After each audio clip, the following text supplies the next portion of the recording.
El país, aún conmocionado por el macabro asesinato del coronel Quintero, no imaginaba lo que estaba por ocurrir esa misma noche del 18 de agosto. Entre las muchas personas que lamentaban la muerte del coronel Quintero se encontraba el líder liberal y precandidato a la presidencia Luis Carlos Galán Sarmiento. Galán y Quintero habían combinado fuerzas en contra de las mafias y poco antes la acción del coronel fue determinante para que se frustrara un atentado contra el candidato presidencial.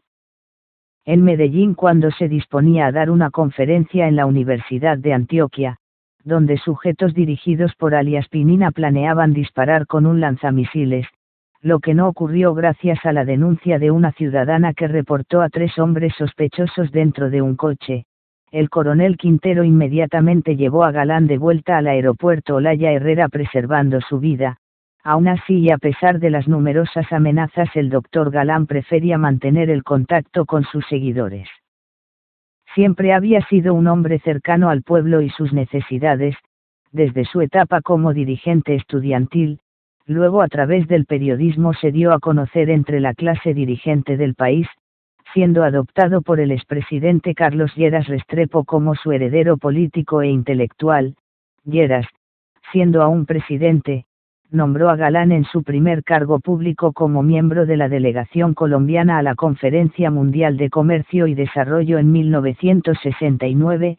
Al año siguiente, el presidente Misael Pastrana lo designó como ministro de Educación, cargo en el que permaneció hasta 1972, cuando pasó a la Embajada de Colombia en Italia durante 4 años más. En 1980, y bajo el lema de Bogotá pertenece a todos sus habitantes, obtuvo una abrumadora votación para el concejo de la capital, convirtiéndose en un líder de talla nacional. En 1982 Galán participó en la contienda electoral para presidente de la República. Para las elecciones de 1986, Galán decidió retirar su candidatura y favorecer la unión liberal en torno a Virgilio Barco, quien resultó ganador con una aplastante mayoría. Galán fue influenciado por la forma de ser de Jorge Eliezer Gaitán, a quien siempre admiró por su transparencia y forma directa de decir las cosas. Así, con un inmenso apoyo popular, Galán se presentaba como candidato a las elecciones presidenciales que se darían en 1990 y en la que se perfilaba como seguro ganador. Con su discurso en favor de la extradición se convertiría en enemigo número 1 de las mafias de narcotráfico y la política de su país, que ya desde hacía años se sentían amenazados con sus ideas al ser las mismas que la del ministro Lara, quien fuese su amigo y compañero de partido, quienes habían sacado a Escobar del nuevo liberalismo.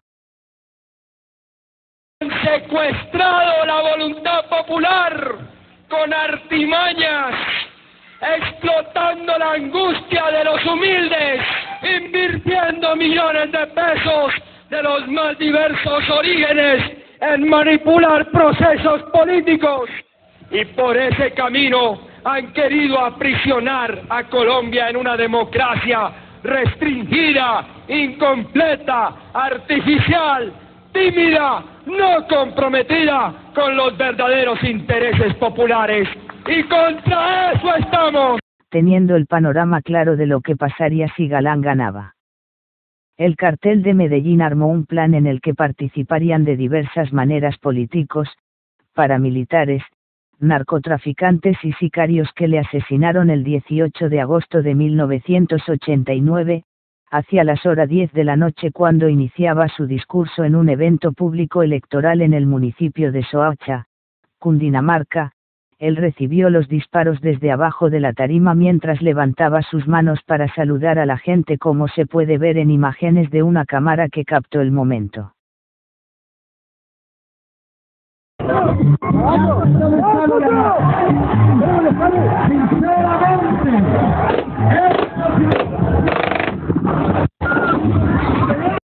Fue llevado con vida y consciente al hospital de Kennedy en Bogotá, donde murió a pesar de los esfuerzos médicos.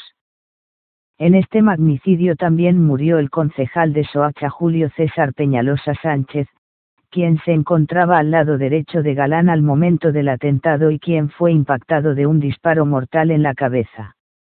Asimismo, murió Santiago Cuervo, miembro de la escolta de Galán, tercero en recibir los impactos de bala, falleciendo días después. Aunque al principio fueron encarceladas diversas personas que luego demostraron su inocencia, en la actualidad está claro que los disparos fueron hechos por Eduardo Rueda Rocha y Henry de Jesús Pérez. Participaron también como autores intelectuales, Pablo Escobar, Gonzalo Rodríguez Gacha, Alberto Santofimio Botero y los hermanos Fidel y Carlos Castaño, aunque muchos de los implicados han muerto.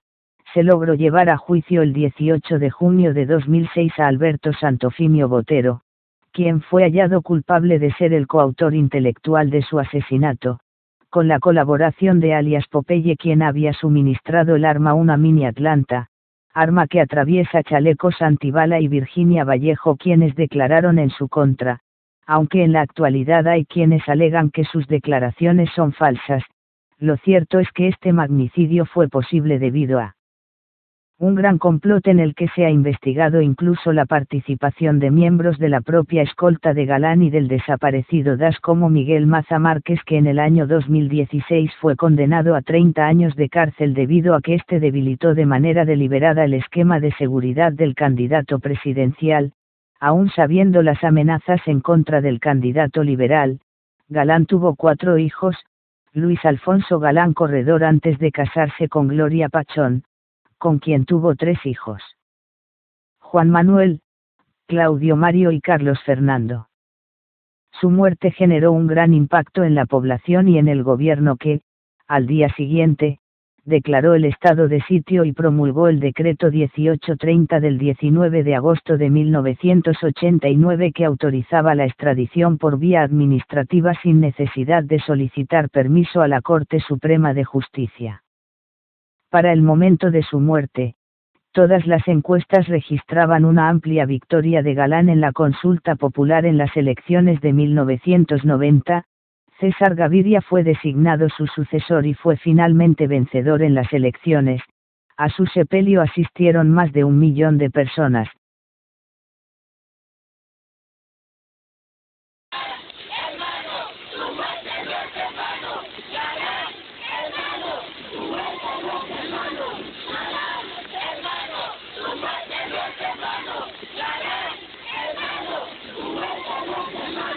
El pueblo perdió el mejor hombre democrático que tenía el país, la única esperanza que teníamos.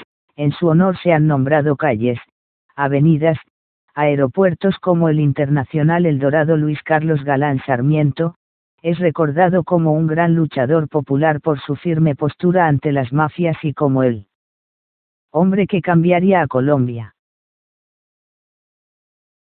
Cambiando la conciencia del pueblo colombiano como lo necesita y lo requiere para progresar en verdad, para adquirir dignidad, para adquirir plena conciencia de sus derechos, para no ser una nación marginal, secundaria, para que no le vuelva a dar vergüenza a ningún colombiano al presentar el pasaporte de su patria.